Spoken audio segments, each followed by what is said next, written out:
안녕하세요. 저는 35살이고 현재 20개월이 된 아들을 키우고 있는 가정주부입니다. 제가 이 사연을 적게 된 이유부터 말씀을 드리면 제 남편은 바람을 피웁니다. 그런데 남들처럼 밤을 지새우면서 만나는 것도 아니고 꼭두 새벽부터 나가서 만나고 있더라고요. 정말 그 모습을 보면서 황당하기도 하고 참 부지런하게도 바람을 피는구나 싶더라고요. 아마도 그래서 제가 이렇게 오랫동안 못 잡았던 것 같기도 합니다. 그리고 하필 제가 아침 잠이 많습니다. 태생적으로 원래 잠이 많았죠. 더군다나 아이를 키우면서 수면 시간이 뒤죽박죽이 되어버린 터라 남편이 출근을 하는 새벽 시간에는 거의 항상 기절 상태였습니다. 그래서 밖에서 바람을 피우는지 뭘 하고 다니는지 알 수 있는 정신이 아니었던 거죠. 그런데 이런 정신없는 상황에도 촉이라는 게 무섭긴 하더라고요. 저도 정말 뜬금 포인트에서 남편이 이상하다고 느껴졌었거든요. 그건 바로 다름 아닌 블랙박스였습니다. 블랙박스 영상을 본 건 아니었습니다. 그냥 말 그대로 블랙박스 그 자체만으로 느낌이 왔던 거죠. 왜냐하면 제 남편은 정말 결벽증에 가까울 만큼 매우 깔끔한 성격입니다. 아내와 아이를 두고 하는 짓을 보면 자기 자신한테는 그렇게 더러운 놈이 없었던 것 같지만요. 아무튼 남편이 유독 신경 쓰는 것 중 하나가 자동차 관리를 하는 거였습니다. 가끔 옆에서 지켜보면 정말 심하다 싶을 정도로 내부 청소도 자주 하고, 그렇다고 엄청 비싼 차도 아니고 평범한 차였는데 엄청 극성 맞구나 싶더라고요. 그런데 어느 날 퇴근하고 집에 오는 길에 블랙박스를 뜯어서는 가지고 왔더군요. 그 모습을 보고 저는 처음에는 고장이 나서 가져온 줄 알았고 별로 신경도 쓰지 않았죠. 그렇게 며칠 동안을 놓아둔 곳에 블랙박스가 그대로 있었습니다. 새로 달지도 않고 사지도 않았던 거죠. 한마디로 그냥 저희 차에는 블랙박스가 없었던 겁니다. 그렇게 자동차에 온갖 애정을 쏟던 사람의 차에 말이죠. 그리고 저희 아파트에는 지하 주차장이 있는데 남편은 무조건 지하에 차를 넣어야 마음이 놓인다고 했었죠. 분리수거 하는 날이나 야근하고 늦게 와서 지하 주차장이 꽉 찼을 때는 어쩔 수 없이 지상에 주차를 하고 들어와서는 지하에 주차를 할 수 있을 때까지 4시간 들락날락 할 정도였습니다. 그렇게 결국 무조건 지하에 넣어놔야 안심하고는 잠을 자는 성격이죠. 이게 뭔가 앞뒤가 안 맞지 않나요? 차를 그렇게 애지중지하는 사람의 행동이라고는 볼 수가 없었고 그때부터 뭔가 이상하다는 촉이 왔었죠. 그렇게 의심을 하던 중 큰 사건이 하나 터졌습니다. 제가 새벽까지 아이 달래느라 잠을 거의 못 자서 침대에 누워 뒤척이고 있는데 옆에서 남편이 갑자기 벌떡 일어나더니 화장실도 아니고 주방으로 급하게 가더라고요. 그래서 뭐지 싶어서 시간을 봤더니 아직 출근 시간은 한참 멀었는데 도대체 뭐라는 거지 싶었습니다. 그렇게 눈을 감고 가만히 누워 있는데 주방에서 고소한 냄새가 났죠. 아마도 토스트를 굽는 것 같았어요. 그러더니 어디론가 전화를 하더니 계속 먹을 걸 만들었고 15분 정도가 지난 뒤 주방에서 나와서 샤워를 하고는 출근 준비를 해서 나가더라고요. 일부러 자는 척하고 있던 저는 남편이 나가자마자 주방으로 가봤습니다. 그런데 주방에는 아무런 흔적도 없이 엄청 깨끗하게 되어 있더라고요. 내가 꿈을 꾼 건가 싶었고 황당했죠. 그래서 눈에 보이는 프라이팬을 밑바닥을 만져보니 아직 미지근하더군요. 아무런 흔적도 없는데 뭔가를 만들기는 만들었다는 거였습니다. 그날 이후 제 의심은 극도로 올라갔고 수면 패턴이 아예 바뀌어 버려서 밤에 잠을 못 잤습니다. 그래서 일부러 자는 척하면서 새벽마다 남편이 출근하는 걸 봤습니다. 밤새 안 자는 척 하긴 어려웠기에 아이 방에서 자는 척을 하고 남편의 인기척이 들리면 문틈으로 밖을 봤죠. 그날도 어제와 같이 일어나자마자 주방으로 가더니 커피를 타서 보온병에 넣더군요. 실루엣만 봐도 세상 신나 보였죠. 작은 소리로 콧노래를 흥얼거리면서 마치 소풍 가는 사람처럼 즐겁게 준비를 하더라고요. 그리고는 전날과 같이 뒷정리를 흔적도 없이 깔끔하게 해놓고는 출근을 했습니다. 하루 이틀이면 그러려니 했을지도 몰랐을 겁니다. 그런데 매일 새벽 5시 30분이면 기계처럼 일어나서 무언가를 열심히 만들어서 6시 정각에는 집 밖으로 나갔습니다. 남편이 9시까지 출근해야 했는데 평소에는 7시에 나갔는데 1시간이나 일찍 나갔던 거죠. 회사에서 무슨 일이라도 있나? 아니면 혹시 투잡이라도 뛰는 건가? 별의별 생각을 다 했죠. 솔직히 그때까지도 저는 제 남편을 믿었습니다. 하지만 매일같이 그런 모습을 보다 보니 의심은 나날이 커져가더라고요. 그래서 결국 저는 남편이 자는 동안 핸드폰을 뒤져봤어요. 패턴 암호는 연애 시절 그대로 쓰더군요. 근데 아무것도 없었습니다.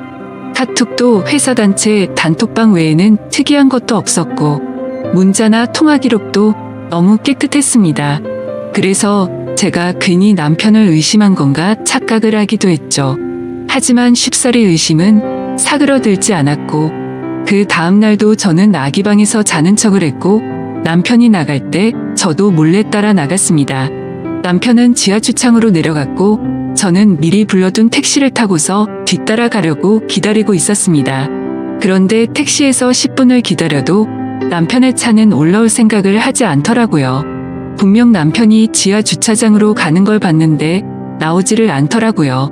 저는 어쩔 수 없이 택시값을 계산하고 죄송하다고 하고는 서둘러 지하 주차장으로 내려가 봤죠. 혹시나 제가 찾는 게 들킬까 봐서 조심히 남편 차를 찾아봤습니다. 지하 2층으로 내려가 보니 남편의 차가 지하 주차장에 있더라고요. 멀리서 보니 시동도 켜져 있지 않고 빈 차 같더군요. 그래서 남편이 차를 안 가져갔는데 제가 못 본 사이 나갔구나 했습니다. 어쩔 수 없이 저는 다시 집으로 올라가려고 할 때였습니다. 그때 때마침 어떤 여자가 제 남편 자동차 쪽으로 점점 다가가더니 너무나 자연스럽게 제 남편 차에 타는 겁니다. 그때부터 인생에서 가장 크게 제 심장이 쿵쾅쿵쾅 뛰기 시작했습니다. 그렇게 믿으려고 애써봤건만 제 남편은 투잡을 뛰려고 일찍 일어난 게 아니었습니다. 다른 여자와 두 집 살림을 하려고 일찍 나가고 있었던 거였죠. 그렇게 한참을 다른 사람 차 사이에 숨어서 보고 있는데 너무 슬펐습니다.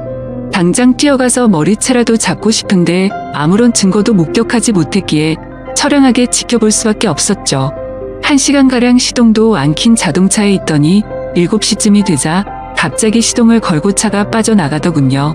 저는 곧바로 집으로 돌아와서 떨리는 마음을 진정시키면서 제 남편의 최근 행동들에 대해서 차분히 생각을 해봤습니다. 무슨 낌새가 있었나 한참을 생각했지만 남편은 가정에 충실했었거든요. 야근도 자주 안 하고 집에 일찍 들어와서 아이도 봐주고 아무런 투정 없이 집안일도 잘 도와줬습니다. 도저히 머리를 쥐어짜내도 전혀 의심할 것들이 없더라고요. 근데 그 순간 생각이 난 게 예전에 한번 저에게 카풀에 대해 말한 적이 있었습니다. 우연히 알게 됐는데 우리 동네에 직장 동료가 사는 걸 최근에 알았다고요. 그래서 기름값도 아낄 겸 카풀을 해볼까 하는데 제 의견을 물어보더군요.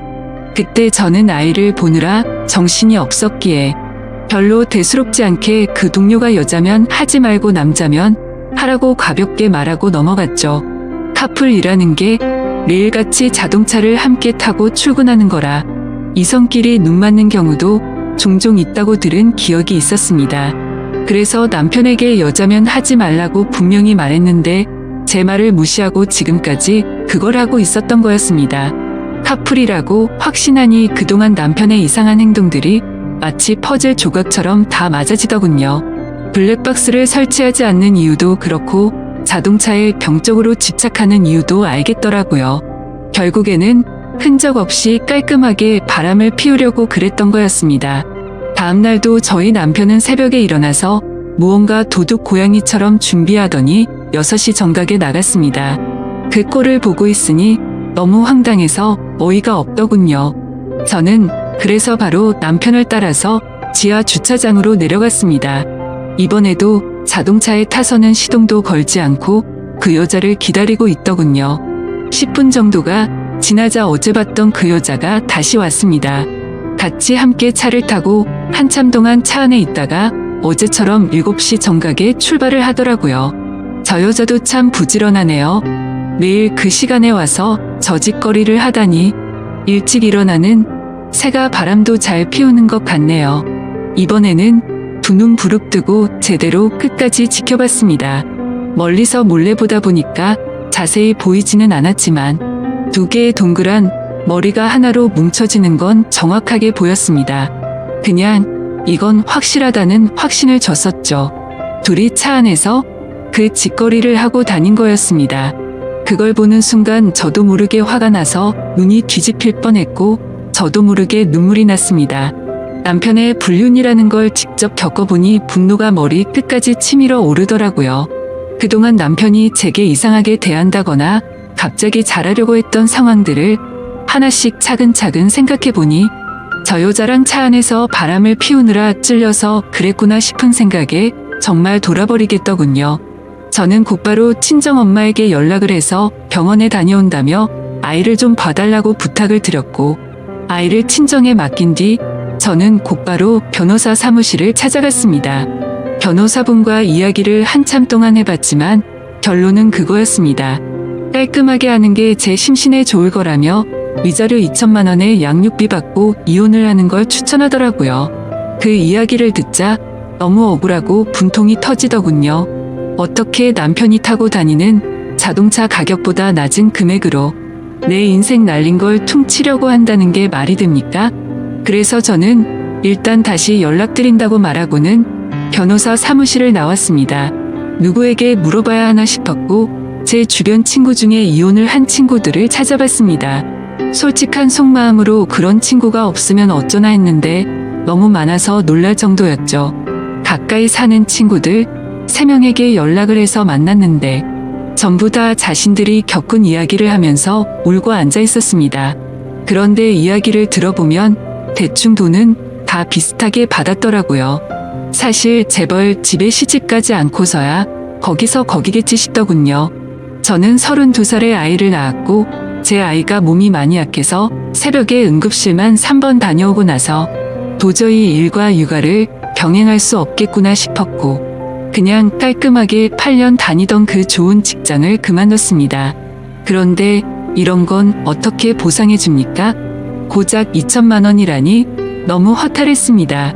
아무튼 그건 나중에 해결할 문제라는 생각에 저는 친구들과 헤어지고서 그 두 인간에게 복수를 하기 위해서 곧바로 페인트를 사러 갔습니다. 가자마자 페인트 사장님에게 가장 안 지워지고 오래 가는 걸로 달라고 말씀을 드렸고 빨간색 페인트 4통과 두툼한 붓도 몇 개를 사서 배달을 부탁드리고 집으로 들어갔죠. 그날 저녁도 다른 날과 다르지 않게 남편은 퇴근하고 일찍 집에 들어와서 집안일을 도와주더군요. 그 꼴을 보고 있으니 나중에 제가 없어도 참 잘 살겠구나 싶었습니다. 그리고 기가 막히게도 대뜸 주말에 출장이 잡혀서 갔다 온다고 하는데 속이 뻔히 보이더군요. 역겨운 마음에 욕이 튀어나올 뻔했지만 증거도 만들어야 했고 복수를 제대로 해야 한다는 생각에 겨우 참았습니다. 잠이 들 준비를 마친 뒤 남편은 인터넷으로 볼만한 영화를 찾고 있길래 무슨 영화냐고 같이 보자고 제가 은근슬쩍 찔러봤습니다. 그러자 남편은 나중에 회사에서 쉴 때 본다고 말하더군요. 그러더니 저를 위하는 척하면서 일찍 자라고 하더라고요. 웃음밖에 안 나왔습니다. 블랙박스 때 놓고 그 자리에 영화 틀어놓고 둘이서 보려는 게 눈에 뻔히 그려졌습니다. 그래서 이를 갈면서 아무렇지도 않은 척 저는 남편에게 말했죠. 자기도 일찍 일어나려면 피곤할 텐데 대충 고르고 쉬어라고 말하고는 저는 아이방으로 갔습니다. 어차피 오늘 아무리 재밌는 영화를 고르면 뭐하냐 싶었죠. 내일 내가 가서 깽판 치면 영화는 10분도 보지 못할 텐데 한심스럽더군요. 그렇게 그날 밤이 지나고 새벽이 되었습니다. 아니나 다를까 부지런하신 남편놈은 똑같이 새벽에 일어나더니 열심히 준비를 해서 나갔고요. 저도 곧바로 엄마에게 빌린 차에 실어뒀던 고무장갑을 양손에 끼고 페인트와 붓을 빼들고 따라갔습니다. 지하 주차장에 도착하니 항상 주차하는 곳에 남편의 차가 보였습니다. 심장이 터질 듯이 떨리고 무서운 마음도 들었지만 최대한 차분히 기다렸습니다. 그러자 상간녀가 또각또각 구두 소리를 내면서 기분 좋은지 생글생글 웃으면서 차로 다가가더군요. 그렇게 그 여자가 남편 차에 타는 것까지 확인을 했습니다. 그리고 저도 페인트 뚜껑을 열어서 들었고 다른 한 손에는 휴대폰을 들고서 남편 차로 조용히 다가갔죠. 심장이 터질 것 같았고 무서웠지만 그 마음은 곧바로 분노로 바뀌었습니다. 가까이 다가가서 보니까 둘은 아주 한 몸이 되기 직전이더군요. 저는 곧바로 휴대폰으로 동영상 녹화를 하고서 주머니에서 붓을 빼 들었습니다. 남편 차가 실버 색상인데 빨간 페인트를 찍어서 남편 차에다가 그대로 글자를 적기 시작했습니다. 진짜 그 순간 엄청나게 통쾌했고 페인트가 기가 막히더군요. 저는 그곳에다가 불륜남과 상간녀가 타고 있어요 라고 적었습니다. 빨강색 글씨에 큼직하게 써서 멀리서도 곧바로 보이겠더라고요. 자동차 앞 유리에도 글자를 적기 시작했어요. 조수석 부분에는 상간녀라고 적었고요. 운전석에는 불륜남이라고 또박또박 적어놨습니다. 차 안에 두 사람은 멍하니 깜짝 놀라서 멍하니 저만 바라보고 있더라고요. 너무 역겨운 마음에 저는 그 두 사람을 쳐다보지도 않았습니다. 그렇게 바로 자동차 뒤로 가서 우리 지금 바람 펴요 라고 적어줬고요. 트렁크에다가는 바람 피는 유부남이라고 적었습니다. 그렇게 실컷 페인트 칠을 마치고 나서 조수석으로 다가가서 유리창을 톡톡 두드렸습니다. 당장 열어라, 망치 갖고 와서 깨부셔버리기 전에라고 말하자 운전석에 있던 남편이 내리더군요. 남편은 차에서 내려서는 가까이 오지도 못하면서 오해라고 난리가 났고요. 저는 붓을 들고 너한테도 온통 페인트질 해줄 테니 가까이 오라며 네가 인간이냐고 소리를 질렀습니다. 그렇게 난리가 났는데도 그 상간녀는 끝까지 차에서 내리지 않더라고요. 저는 너무 열이 받아서 붓으로 유리를 툭툭 치면서 당장 나오라고 소리를 질렀습니다. 결국 소리를 질러대다 보니 아파트 주민 신고로 저희 세 사람은 경찰서로 갔습니다. 그제서야 그 역겨운 상간녀 얼굴을 가까이서 마주하게 되었던 거죠. 조금 뒤에는 상간녀의 남편 같은 사람이 경찰서로 뛰어들어왔고요. 저는 다른 계획이 있었기에 아무 말도 하지 않고 가만히 냅두고 있었습니다. 제 남편과 이 여자가 저를 어떻게 신고하겠어요? 저는 바쁘니까 알아서 하세요라고 말하고는 경찰서에서 나와버렸습니다. 그리고 몰래 숨어서 지켜보고 있으니 제 남편과 그 상간녀는 같이 출근을 했고 저는 그 상간녀의 남편을 뒤따라갔습니다. 따라가 보니 저희 바로 옆 동에 살고 있더라고요. 엘리베이터 올라가는 층수까지 확인을 마치 뒤에 저는 곧장 친정집으로 갔습니다. 그날은 휴대폰을 꺼버리고 거기서 아이와 있었죠. 그리고 다음 날 새벽 저는 다시 저희 동네로 갔습니다. 저희 집이 아닌 그 상간녀가 살고 있는 아파트 동에 어제 봤었던 그 층으로 올라갔습니다. 그리고 거기서 조용히 기다렸습니다. 그렇게 6시가 조금 지나자 신발을 신는 소리가 들렸고 한쪽 현관문이 열리더라고요. 오늘은 늦게 나오겠지 싶은 생각도 해봤지만 이것들이 아직도 정신을 못 차렸나 봅니다. 나오는 사람은 어제 봤었던 상간녀가 맞았고요. 그 상간녀는 문 앞에 서 있는 저를 보고 소리를 지르면서 그 자리에서 주저앉아 버렸습니다. 저는 그 여자를 보지도 않고 묵묵히 제 할 일을 시작했습니다. 가져온 페인트 톰붓을 듬뿍 발라서는 그 상간녀 집 현관문에 적기 시작했습니다. 이 집에 상간녀가 살고 있어요. 일찍 일어난 상간녀가 유부남을 꼬신다라고 적었습니다. 그 상간녀는 소리를 지르기 시작했고 저는 아무렇지 않게 아주 태연하게 계속 글자를 적어나갔습니다. 카풀 뜯어먹는 소리 안에 차에서 이상한 짓이라고 적고 있는데 갑자기 그 집에서 그 여자의 남편이 뛰쳐나오더라고요. 저를 보자마자 또 이 아줌마냐고 도대체 왜 그러냐고 하더군요. 남의 집에 무슨 짓거리냐며 이거 전부 다 손해배상 청구할 테니 그렇게 알라고 하더라고요. 저는 그 여자 남편한테 물어봤습니다. 아저씨, 혹시 아저씨도 아침 잠이 많으신가요? 일찍 못 일어나시죠? 라고 물었습니다. 그러자 그게 무슨 소리냐며 아침 잠하고 이 짓이랑 무슨 상관이냐며 화를 내더군요. 저는 제 핸드폰을 꺼내서 어제 녹화한 영상을 보여주면서 말했습니다. 아저씨 와이프랑 내 남편 놈이랑 꼭두 새벽마다 만나서 그렇게 부지런하게 자동차에 둘이 달라붙어서 카풀인지 뭔지 바람을 폈어요. 아저씨도 정신 차리세요. 라고 했죠. 그때 때마침 제 남편에게서 전화가 오더라고요. 전화를 받자마자 지금 어디냐고 버럭 소리를 지르더라고요. 안 그래도 열받는데 저를 또 건들더군요. 그래서 제가 한마디 했습니다. 야, 다음에는 네 차례야. 너는 회사에서 딱 기다리고 있어라. 내가 페인트통 들고 지금 바로 갈 거니까. 그 시각이 아침 7시였는데 그 여자 집 앞에서 소리를 지르고 있었습니다. 또다시 주민 신고가 들어갔는지 곧바로 아파트 경비 직원분들이 올라왔고 저는 강제적으로 그 사람들에게 떠밀려서 엘리베이터에 올라탔습니다. 1층으로 내려가니 제 남편이 이쪽으로 뛰어오고 있더군요. 이젠 더 이상 그 자동차 안에서는 못 기다리나 봐 라고 했더니 남편이 그러더라고요. 적당히 좀 해라며 동네 창피하게 아침마다 뭐 하는 거냐고요. 그 말을 듣는 순간 피해자 코스프레를 하길래 너무 역겨워서 구역질이 날 것 같았고 정말 너무 화가 났습니다. 그래서 저는 곧바로 소리를 지르면서 말했습니다. 그럼 내가 아침마다 동네에서 한 짓은 뭐냐고 물었고 주차장에서 그 짓거리 한 건 당당하냐고 소리 질렀습니다. 그러자 남편이 제 행동이 질린다면서 제가 원하는 대로 이혼해 준다며 되려 큰 소리를 치더라고요. 아무리 간통죄가 없어졌다고 해도 저렇게 당당하게 이혼을 해준다라는 소리가 나오는 게 어이가 없었습니다.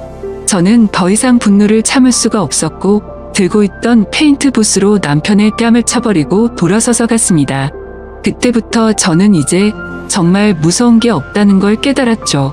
그러자 남편은 뒤에서 온갖 욕을 하면서 동네가 떠나가라 소리를 질러대더라고요.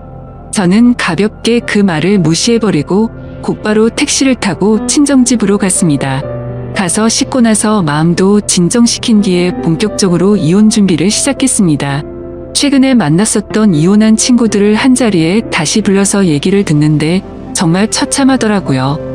제가 앞으로 몇 달 뒤면 저 친구들과 같은 모습이 될 거라는 생각에 암담해졌습니다. 이제 슬슬 좀 현실이 보이더라고요. 제가 이혼을 한다는 것도 그렇고 앞으로는 혼자서 아이를 키워야 한다는 것도 이제 좀 와닿았습니다. 그리고 나서 저는 다시 변호사들을 찾아다녔습니다. 하지만 여러 곳을 다녀봤지만 현실적인 위자료 금액은 거의 비슷하더군요.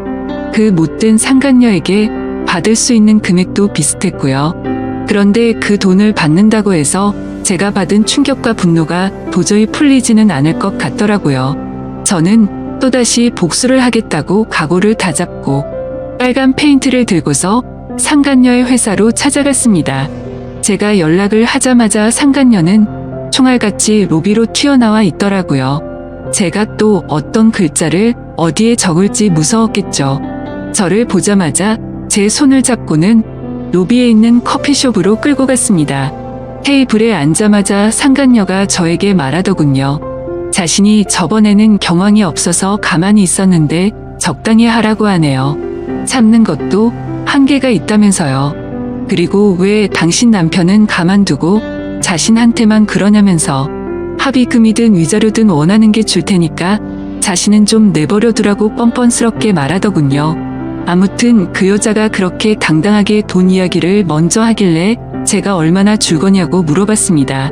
그러니 본인도 여기저기 알아보니 1,500이면 충분한데 2,000까지 해준다고 하더군요. 여기서도 2천만 원이라는 소리를 들으니까 갑자기 화가 확 나더라고요. 그래서 저는 내 등에 가격표라도 붙어 있냐고 왜 가는 곳마다 나한테 2천만 원 거리냐고 했습니다. 내 35년 인생 가격이 고작 2천만 원이냐고 소리쳤고 그 돈은 걔나 주라고 말했습니다. 나는 내 방식대로 풀고 싶으니까 시간 없는 나 붙잡고 헛소리 짓거리지 말고 당장 네 사무실로 올라가게 앞장서라고 말했습니다. 그러자 그제서야 그 당당했던 여자가 공손해지더라고요. 제 팔을 붙잡으며 제가 잘못했어요. 제가 어떻게 하면 화가 풀리시겠어요? 라며 저에게 매달리더군요. 그래서 저는 말했습니다. 나는 배운 여자라 글을 써야만 풀려. 네 사무실에 상간녀라고 도배를 해야 풀리겠으니까 당장 앞서라고요. 그러자 상간녀는 갑자기 제 페인트통을 잡고 펑펑 울면서 제발 살려달라며 자신이 잘 못했다고 하더군요. 그렇게 로비 한복판에서 그런 일이 벌어지다 보니 지나가는 사람들이 슬슬 저희 쪽으로 몰리더니 웅성거리기 시작했습니다. 그때 또다시 제 남편에게서 전화가 왔습니다. 제가 저번에 회사 간다고 질러놔서 그런지 불안했는 것 같더라고요. 전화를 받아서 말했습니다. 나 지금 너희 회사 로비 왔는데 네 상간녀 사무실 들렸다가 네가 있는 곳 가주겠다고 말했죠. 통화를 듣고 있던 상간녀는 이제 아주 제 페인트통을 끌어안고 펑펑 울면서 잘못했다고 살려달라고 하더군요. 주변을 둘러보니 회사 경비분들도 이제 슬슬 저에게 다가오고 있었습니다. 요즘 참 태어나서 처음으로 경비하시는 분들이 저를 무지 좋아하는 것 같더군요. 상황을 보니까 어차피 상간녀 사무실로 들어가긴 힘들어 보였습니다. 그래서 로비에서 끝장을 봐야겠다라는 생각이 들어서 사람들 다 들으라는 듯 큰 소리로 말했습니다. 바람은 네가 내 남편이랑 폈는데 내가 왜 용서를 해야 하냐며 내 20개월 된 아들 인생은 앞으로 어쩔 거냐고 소리쳤습니다. 내 아들은 앞으로 지 아빠도 편하게 못 보는데 그건 어떻게 할 거고 한 가정을 처참하게 부숴놓고 말로만 미안하다고 하면 끝이냐고 미안하면 당장 꿇어서 제대로 사과하라고 했죠. 그러자 사람들이 너무 많이 모여서 그 여자도 눈치가 보이는지 망설이고 있더군요. 그래서 저는 그 여자에게 다가가서 끌어안고 있는 페인트통 뚜껑을 확 열어버렸습니다. 그럼 그냥 여기에다가 글씨 써준다고 말하자. 곧장 바로 무릎을 꿇으며 펑펑 울며 잘못했다고 싹싹 빌었습니다. 사람들은 그 모습을 보며 웅성거렸고 사진도 찍기 시작하더라고요. 그때 때마침 제 남편도 뛰어와서는 회사까지 찾아와서 이러는 건 다 불법이라고 말하더군요. 그래서 저도 곧바로 말했습니다. 이게 불법이면 니네 둘이서 바람핀 건 간통죄 없어져서 불법 아닌 것 같냐고. 내가 벌금 다 낼 테니까 내가 불법을 저지르던 말던 넌 네 앞날이나 신경 쓰라고 했죠. 그리고 지금 당장 네 사무실 올라갈 거니까 나한테 이래라 저래라 하지 말라고 했습니다. 그러자 남편 놈도 곧바로 제게 미안하다면서 제발 화 풀라고 굽신거리기 시작하더군요. 제 손을 잡고 계속 나가자고 하더라고요. 저는 나를 데려가고 싶으면 당장 네 차 갖고 오라고 말했습니다. 어차피 여기서 우리 집까지 30분이면 갈 수 있는 거리던데 지금 당장 가져오라고 했죠. 남편은 지금 그 차에 페인트 칠 해놔서 못 가져온다며 대낮에 그걸 어떻게 타고 오냐고 말하더군요.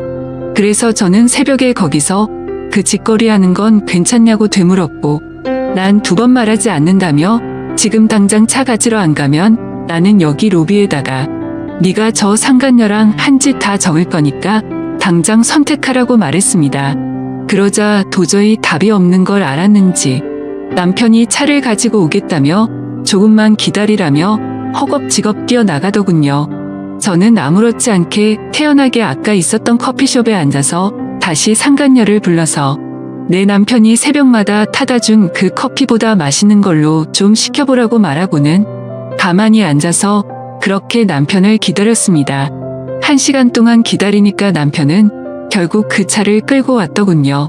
주차되어 있는 거리로 나가보니 주변에 있던 모든 사람들이 다 차를 쳐다보긴 하는데 통쾌하더라고요. 제가 봐도 참 글씨를 또박또박 잘 써놔서 멀리서도 바로 보이더라고요. 저는 바로 그 차로 가서 뒷좌석에 탔고 그 차를 타고 곧바로 친정으로 갔습니다. 남편은 창피한 건 아는지 선글라스를 쓰고 고개를 푹 숙이고 운전하더군요. 친정집 근처에 내려서 제 아들을 태우고 바로 시댁으로 갔습니다. 시댁 입구에서 시어머니께 전화를 했습니다. 지금 보여드릴 게 있으니 시아버지랑 같이 내려와 달라고 했죠. 잠시 후 시부모님은 나오자마자 자기 아들 차를 보고 기겁을 하시더군요. 누가 그랬냐고, 누가 이딴 낙서를 했냐고 하셔서 제가 말했습니다. 어머님 바람은 어머님 아들이 이 차 안에서 피웠고요. 빨간 글자들은 제가 직접 썼어요.